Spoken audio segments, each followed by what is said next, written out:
নমস্কাৰ আজি আমি আলোচনা কৰিব লৈছো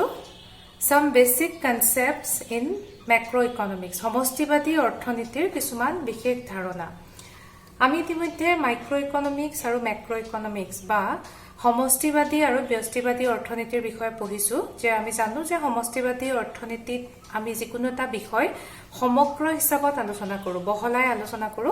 আৰু আনহাতে ব্যষ্টিবাদীত আমি যিকোনো এটা বিষয় পুংখানুপুংখভাৱে খণ্ড খণ্ডকে পঢ়িয়াই আলোচনা কৰো সমষ্টিবাদী অৰ্থনীতিৰ অন্তৰ্গত যিকেইটা বিষয় আমি আজি আলোচনা কৰিবলৈ আগবাঢ়িছো সেইকেইটা মূলতে উচ্চতৰ মাধ্যমিক দ্বিতীয় বৰ্ষৰ পাঠ্যক্ৰমৰ অন্তৰ্গত ইয়াত সেই পাঠ্যক্ৰমৰ অন্তৰ্গত বিষয়কেইটাকে মূলতে অন্তৰ্ভুক্ত কৰা হৈছে প্ৰথমতে আমি আলোচনা কৰো কনজাম্পশন গুডছ আৰু ক্যাপিটাল গুডছৰ বিষয়ে কনজাম্পশন গুড বা উপভোগ্য দ্ৰব্য আৰু ক্যাপিটাল গুডছ হৈছে মূলধনজাত সামগ্ৰী বা দ্ৰব্য এতিয়া উপভোগ্য দ্ৰব্যবোৰ হৈছে সেইবোৰ দ্ৰব্য যিবোৰ এজন উপভোক্তাই যোনে ব্যৱহাৰ কৰে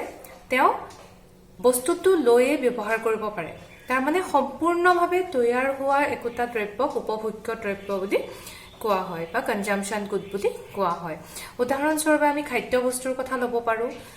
কাপোৰৰ কথা ল'ব পাৰো জোতাৰ কথা ল'ব পাৰো যিবোৰ আমি বস্তুটো বজাৰৰ পৰা যেতিয়া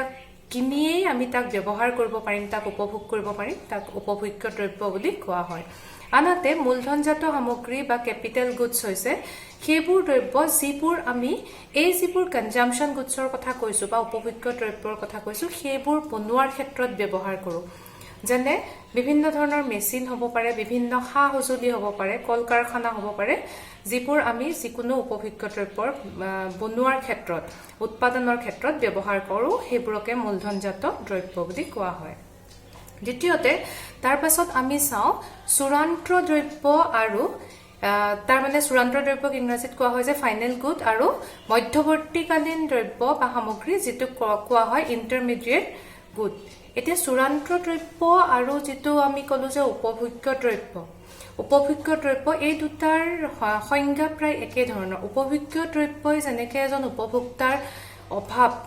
পোনপটীয়াভাৱে পূৰণ কৰি তেওঁ সন্তুষ্টি প্ৰদান কৰিব পাৰে সেই একেদৰে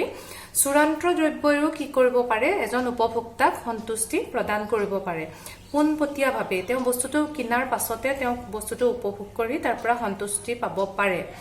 আৰু তাৰ উদাহৰণ হিচাপেও আমি ল'ব পাৰো যে যদি ধৰিলো আমি এখন মটৰ গাড়ীৰ উদাহৰণ লওঁ মটৰ গাড়ীখন কিনি এজন উপভোক্তাই তাক চলাই তাৰ যেটো ব্যৱহাৰৰ সন্তুষ্টি তেওঁ লাভ কৰিব পাৰে আনহাতে মধ্যৱৰ্তীকালীন সামগ্ৰী বা দ্ৰব্য হৈছে যে যেতিয়া আমি এটা চূড়ান্ত দ্ৰব্যৰ কথা কওঁ সেই চূড়ান্ত দ্ৰব্যটোৰ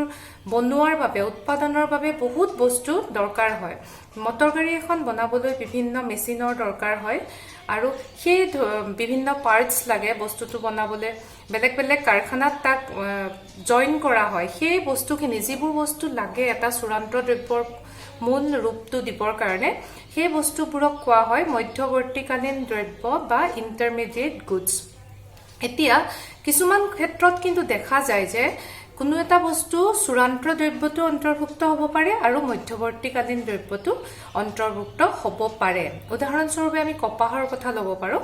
কপাহটোক যদি আমি কপাহ হিচাপে ব্যৱহাৰ কৰো হি চূড়ান্ত দ্ৰব্যৰ কামো দিয়ে কাৰণ আমি যিকোনো অপাৰেচনত বা চিকিৎসালয়ত কপাহৰ ব্যৱহাৰ দেখিছো আৰু সেইদৰে যদি আমি তাক কটন কাপোৰ বনোৱাৰ ক্ষেত্ৰত ব্যৱহাৰ কৰো তেতিয়া তাক আমি মধ্যৱৰ্তীকালীন দ্ৰব্য বুলি ক'ব পাৰো কাৰণ তাক আমি হেতু সময়ত এটা পূৰ্ণাংগ ৰূপত নহয় আমি কাপোৰ বনাবলৈ কপাহ হিচাপে আহিলা হিচাপে ৰ মেটেৰিয়েল বা কেঁচামাল হিচাপে ব্যৱহাৰ কৰো তাৰ পিছত আৰু দুটা কনসেপ্ট আহিলে ষ্টক এণ্ড ফ্লো মজুত আৰু প্ৰবাহ আমি অৰ্থনীতিত যেতিয়া আমি সমষ্টিবাদী অৰ্থনীতিৰ কথা পঢ়ো তেতিয়া যিকোনো এটা বস্তুৰ বিষয়ে তাৰ মানে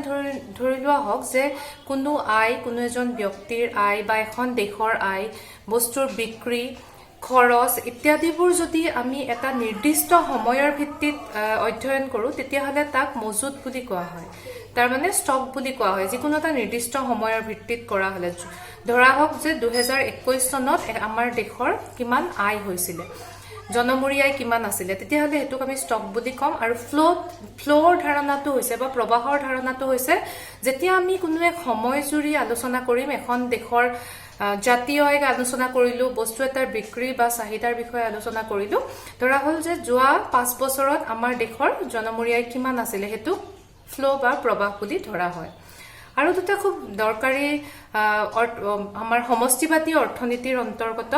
ধাৰণা হৈছে যে স্থূল বিনিয়োগ গ্ৰছ ইনভেষ্টমেন্ট আৰু ডেপ্ৰিচিয়েচন বা হৰণ ভগনৰ খৰচ ব্যয় এতিয়া গ্ৰছ বিনিয়োগ বা গ্ৰছ ইনভেষ্টমেন্ট বা স্থূল বিনিয়োগ হৈছে এখন অৰ্থনীতিৰ কোনো এক নতুন মূলধনৰ বাবে যিমান মুঠ বিনিয়োগ কৰে অৰ্থনীতিখনে হেতুক স্থূল বিনিয়োগ বুলি কোৱা হয় আৰু ডেপ্ৰিচিয়েচন মানে হৈছে যিকোনো মূলধনজাত সামগ্ৰীৰ নিৰ্দিষ্ট সময় ব্যৱহাৰ কৰাৰ পাছত তাৰ লাহে লাহে যেটো কিছুমান উপৰুক্ত খৰচে দেখা দিয়ে উদাহৰণস্বৰূপে যেতিয়া আমি মটৰ গাড়ী এখন ব্যৱহাৰ কৰি মূলধনজাত সামগ্ৰী বুলি কোনো প্ৰডাকচনৰ ক্ষেত্ৰত বা কোনোবা কাৰখানাত লগাবলে তেতিয়া লাহে লাহে কি হয় নতুনতে গাড়ীখনে যিমানটো আমাক সুবিধা দিব লাহে লাহে তাৰ মেৰামতিৰ প্ৰয়োজন হয় কোনোটো অংশ হলাব লগিয়া হয় তাৰ চকা হলাব লগা হয় সেইবোৰ ক্ষেত্ৰত যিবোৰ খৰচ হয় হেতুকে কোৱা হয় হৰণ ভগনৰ ব্যয় ডেপ্ৰিচিয়েচন কষ্ট আৰু আমি উৎপাদন ক্ষেত্ৰত এই হৰণ ভগনৰ ব্যয়টো বাদ দিলেহে আমি এজন উৎপাদকৰ মুঠ তেওঁৰ কিমান ইনকাম হৈছে বা আয় হৈছে হেতু উলিয়াব পাৰো ধন্যবাদ